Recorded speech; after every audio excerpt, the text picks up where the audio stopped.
Sabi mo sa iyong katabi, you are so blessed because the Lord manifested His goodness to you and to me, na tayo ay Kanyang iniligtas at ginawa niya tayong anak. Amen. Okay. Sa mga sandaling ito, nais kong ituro sa inyo kasi maraming mga tao, makinig kayo mabuti, lalo na kayong mga nagtuturo, at sa lahat,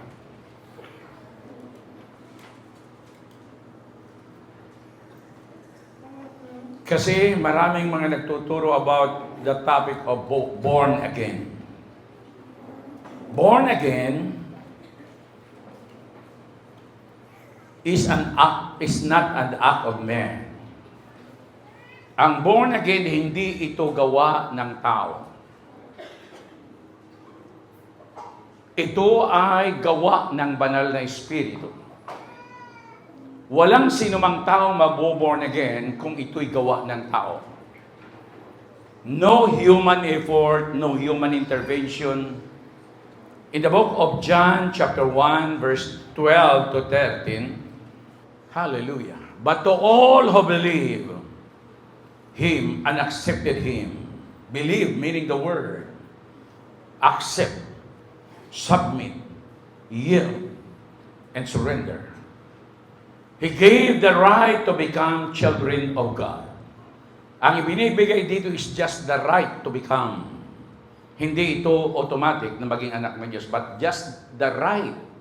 Karapatan pa lang ang ibinibigay na maging anak ng Diyos. Ano ito?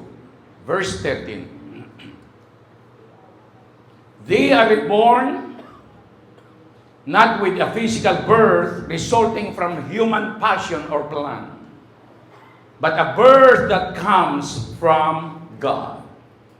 So born again is a birth that comes from God without any human intervention. Ibig sabihin, hindi kita pwedeng pasundin sa sinner's prayer para ikaw ay ma-born again. Hindi po pwede yan dahil yan ay gawa ng tao. So ano yung sinasabi niya ngayon? In the book of John chapter 3, para hindi tayo magtagal, reading from verse 3. Jesus replied, I tell you the truth. Unless you are born again, you cannot see the kingdom of God. For, what do you mean? Exclaimed Nicodemus. How can an old man go back into his mother's womb and be born again? Jesus replied, I assure you, no one can enter into the kingdom of God without being born of water and of the Spirit. Next verse. Humans can reproduce human life. So yung tao, pwede kang manganak ng taong katulad mo. Ibig sabihin na hindi magiging anak ng Diyos kasi mula pa sa tiyan ng ina, yung bata ay may evil spirit na yan. Humans can reproduce only human life. But the Holy Spirit gives birth to spiritual life. Sinong magbibigay? The Holy Spirit. Humans can reproduce only human life. But the Holy Spirit gives birth to spiritual life. Next verse. So don't be surprised when I say, you must be born again. 8. The wind blows wherever it wants, just as you can hear the wind but can't tell anywhere it comes from or where it is going. So you can explain, okay? Hindi pwedeng ipaliwanag how people are born of the Spirit. So being born, to be born again, ito ay experience or encounter with God. Verse 5, ito binigyan niya ng linaw yung pamamaraan how to be born again. Makinig kayo mabuti. Jesus replied, I assure you, no one can enter the kingdom of God without being born of water and the Spirit. That water, hindi ito literal na tubig. Hindi ibig sabihin na nabautismo ka sa tubig, ay born again ka. Hindi. Maraming nagpabautismo na hindi naman born again. Hindi naging anak ng Diyos. Na may sinasabi, kung paano pinanganak sa laman ay laman at ang ipinanganak sa Espiritu ay Espiritu. Pakiklik na yan. That which is born of the flesh is flesh, and that which is born of the Spirit is Spirit. Now, makinig kayong mabuti. Paano itong mangyayari? So, ang pagiging born again ng tao, makinig kayong mabuti, ay katulad pala ito sa 1 John chapter 5 verse 7. 1 John chapter 5 verse 7. For there are three that bear record in heaven, the Father, the Word, and the Holy Ghost, and these three are one. Verse 6. Dito tayo. This is he that came by water and blood, even Jesus Christ. Not by water only, but by water and blood, and it is the Spirit that beareth witness, because the Spirit is truth. Na makinig kayo mabuti. Ang pagiging born again ng tao ay katulad din ito ng isang natural na sanggol sa loob ng tiyan. This is he that came by water and blood, even Jesus Christ, not by water only, but by water and blood, and it is the Spirit that beareth witness, because the Spirit is truth. Now, how? Yung isang sanggol, kayong mga ina, ilan sa inyo dito may anak? Alam mo ba kung paano ka nagkaroon ng anak at kung paano yan lumabas yung anak mo? Yung sanggol, pag dumating yung buwan ng kanyang maturity, lalabas at lalabas yan sa tiyan ng nanay. Okay? Mayroon tinatawag na period of conception. So sa loob ng tiyan ng nanay yan, maaaring 9 months yan, natitira yan doon. At sa loob ng panahong yan, wala siyang nakikitang liwanag. Pero may naririnig siya, naririnig niya yung tinig ng kanyang ina. Naririnig niya yan. Nararamdaman din niya yung nararamdaman ng ina. Kaya pag yung ina, inaway ito ng asawa, nararamdaman ng bata. Sasabihin niya, nagsasalita na yun, nag-away na naman sila. Hindi mo lang siya naririnig. So nakita niyo yung pagkakaiba. Now, nung dumating yung takdang panahon na yung sanggol na yan ay lalabas na, magkakaroon ng tinatawag na travail or time of labor. Bakit magkakaroon ito ng travail? Kasi magkakaroon ito ng tinatawag na transition yung bata. Magkakaroon ito ng paglilipat ng kanyang kalagayan. From the inside of the darkness to the light. Dahil lilipat na siya mula sa dilim sa loob ng tiyan ng nanay niya at ililipat na siya ito sa liwanag. Ano ang mangyayari? Makinig kayo mabuti. Ano ang unang lumalabas sa babae bago lumabas yung bata? Ha? Ano no? Tubig. Tubig. Okay, tubig. Sabi mo sa iyong katabi, tubig. Yung iba, one big. Okay, tubig. Go back to John chapter 3, verse 5. Jesus answered, Verily, verily, I say unto thee, except a man be born of water and of the Spirit, he cannot enter into the kingdom of God. Verse 6.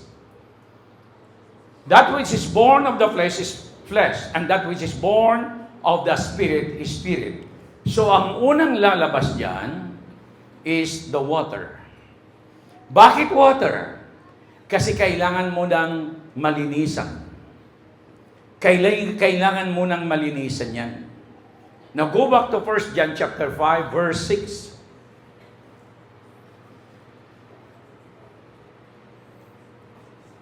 This is he that came by water and blood, even Jesus Christ, not by water only, but by water and blood. So water, ano itong water na ito? Represents the written word of God. John chapter 15, verse 3. So bago maborn na ganyan tao, kailangan mo niya the water, which is the Word of God. Now you are clean through the Word which I have spoken unto you. Ephesians chapter 5. That he might sanctify and cleanse it with the washing of water by the Word. Makinig kayo mabuti. So, nagsisimula ito sa salita ng Diyos. Faith cometh by hearing, and hearing by the Word of God. Doon magsisimula ito. Upang sa gayon, ang Holy Spirit ay makapagsimulang kumilos to pour out His goodness that brings conviction that will lead that person to repentance. Nakita nyo? Bakit? Kasi ang gagamitin ng Holy Spirit is the written Word of God. John chapter 6 verse 63, it is the Spirit that quickeneth, the flesh profiteth nothing. The words that I speak unto you, they are spirit and they are life. Meaning, the written word ay makukonvert into alive, life. Magiging buhay yan at makapangyarihan. And so, go back to 1 John chapter 5. So, lalabas muna yung tubig sa tiyan ng ina. Okay? Lalabas muna. Tama ba yun? Noong ipanganak nyo yung inyo, yung mga unang lumabas ay tubig. Anong tubig yan? Distilled? Nawasa? Ano mang tubig yan? Basta tubig. Anong purpose kasi? Lilinisin yung dadaanan. Di ba? Uy, sabi pumutok na yung panubigan. Di ba ganyan yung maririnig yun? Pumutok yung panubigan. Bakit pumutok? Tangki yun ng tubig.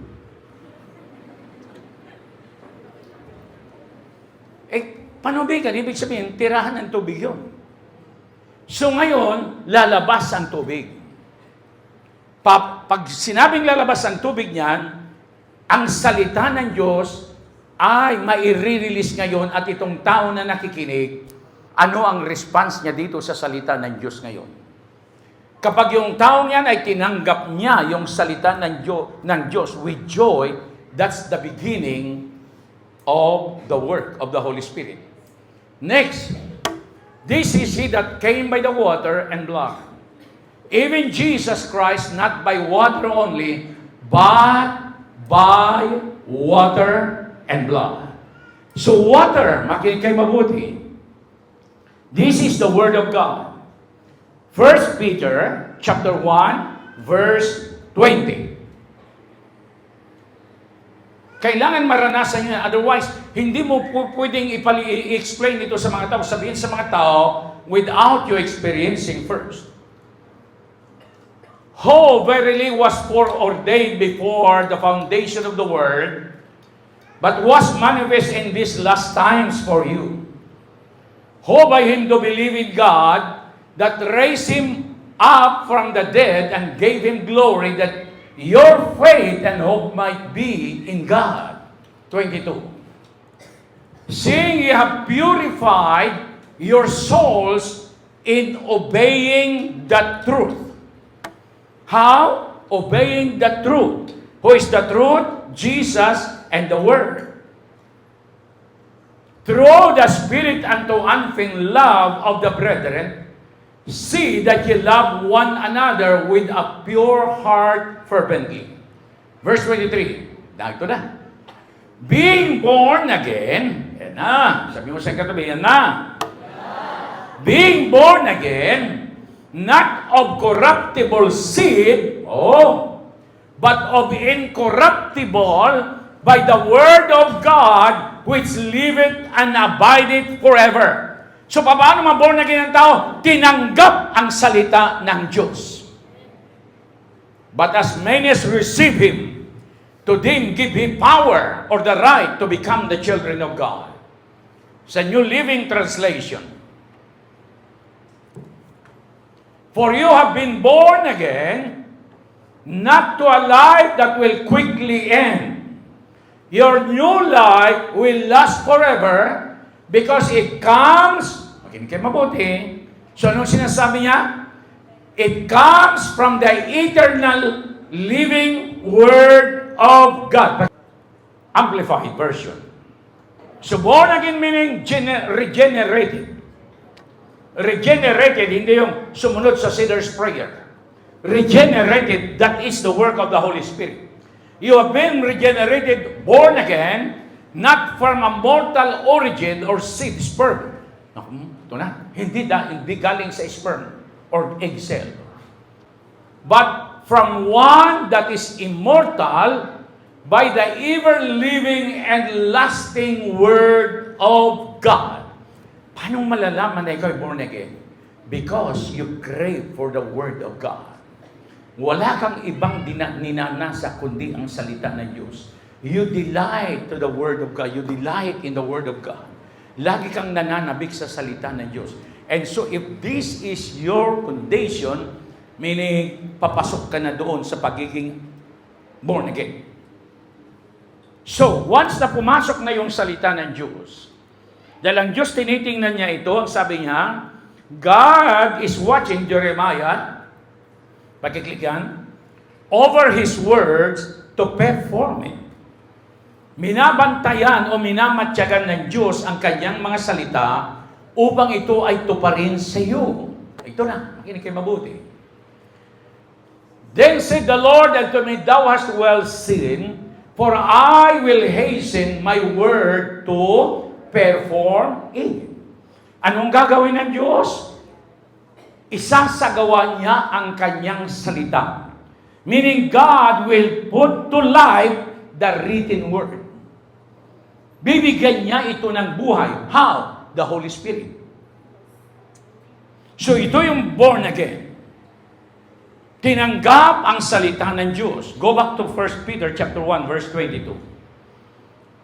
Being born again, not of corruptible seed, but of incorruptible by the word of God, which liveth and abideth forever. So paano tayo maboborn again? Salita ng Diyos. Tinanggap, pumasok sa kanya ang salita ng Diyos.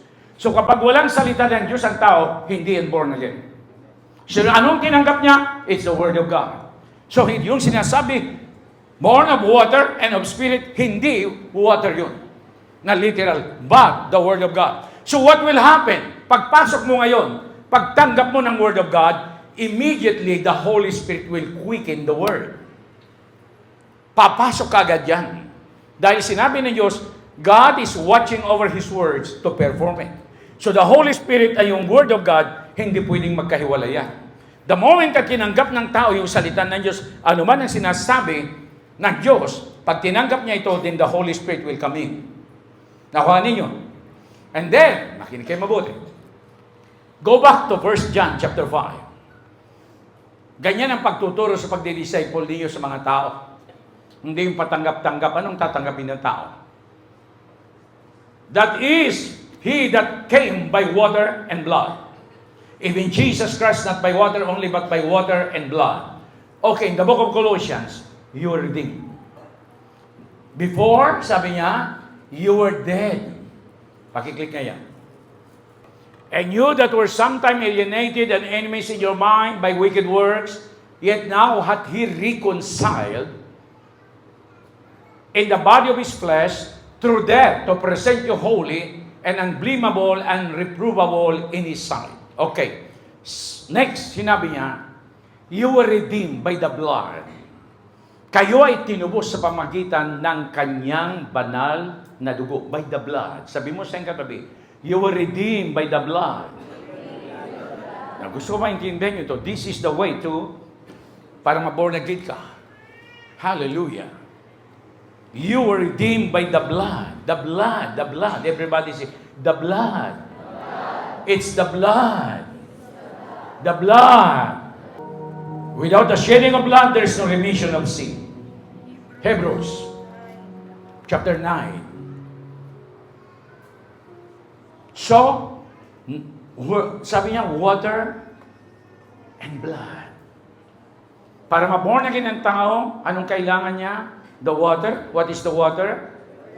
The Word of God. And the blood. The blood. Magkakaroon na naman tayo ng water baptism doon sa Caloocan. Kamakailan lang ay nagkaroon ng baptism, I hope lahat yun ay totoong born again. Okay. And almost all things are by the law purged with blood. And without shedding of blood is no remission. Kung wala yung dugo, walang katapusan. So, yung bata mula sa tiyan ng nanay, makinig kayo mabuti, unang lalabas sa kanya ay water. Susunod ay blood. Blood. Meaning, pag tinanggap mo yung Word of God, then God will release the cleansing power of the blood. Blood. Sabi mo sa katabi, i-release niya ngayon yung redemptive work of the blood of Jesus Christ. Magkaroon ng epekto ngayon, the blood. What is the purpose of the blood? Not only for the cleansing, but for redemption. Pakiclick nga yan, redemption through the blood. Ayan. In whom we have redemption through His blood, the forgiveness of sins according to the riches of His grace. Paano nagkaroon ng redemption? By the blood. Paano ka nahugasan? Makinig kayo mabuti. By the water, which is the Word of God. So the water cleanses you. Ang salita ng Diyos, yan ang maghugas sa iyo. And the blood will redeem you. Sabi mo sa iyong katabi, ang salita ng Diyos, ang siyang maghugas sa iyo, and the blood of Jesus Christ will redeem you. Hindi kayo mabuti. After redemption, ano ang mangyayari ngayon? Itong born again. Go back to 1 John chapter 5. Hallelujah. This is He that came by water and blood. Even Jesus Christ, not by water only, but by water and blood. Makinig kayo. And it is the Spirit that beareth witness, because the Spirit is truth. So, the next thing na gagawin ng Diyos ngayon, the Holy Spirit will look at it. Titingnan ngayon ito. The mercy of God applies. In Titus chapter 3 verse 5. Makinig kayo mabuti. Basa. Titus 3:5.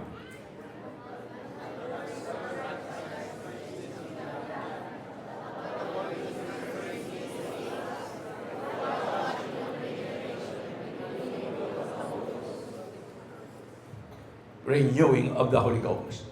Papasok na ngayon ng Holy Spirit. So number 1, the water, which represents the Word of God. Ilan sa inyo dito ngayon ay nagme-memorize ng Word of God? Taas sa kamay.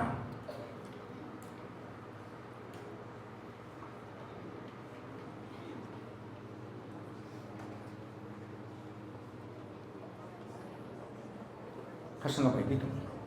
Kasi yun lang ang tunay na anak ng Diyos.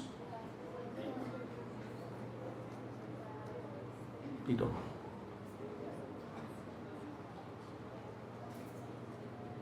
Bakit nagtatas kayo ng kami nakatakip sa mukha?